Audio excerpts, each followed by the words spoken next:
Kembali di berita utama, saudara, kelelahan dan mengalami cedera. 3 orang pendaki Gunung Kelabat di Minahasa Utara dievakuasi petugas. Ketiganya berhasil dievakuasi dalam kondisi selamat.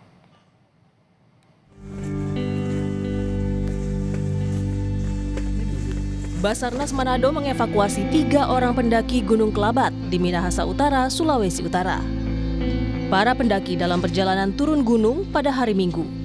Namun, di tengah perjalanan mereka kelelahan, bahkan satu di antara mereka mengalami cedera, sehingga perjalanan tak bisa dilanjutkan.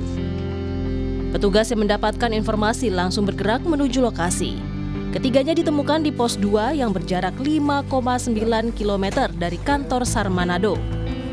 Ketiganya berhasil dievakuasi dari pos 2 pada Senin pagi dalam kondisi selamat.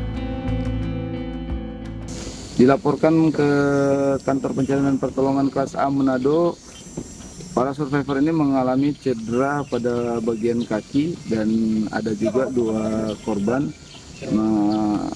mengalami hipotermia.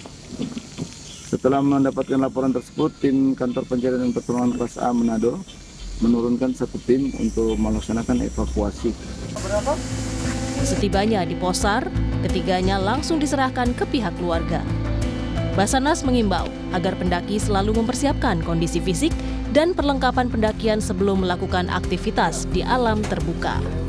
Tim Liputan, Kompas TV.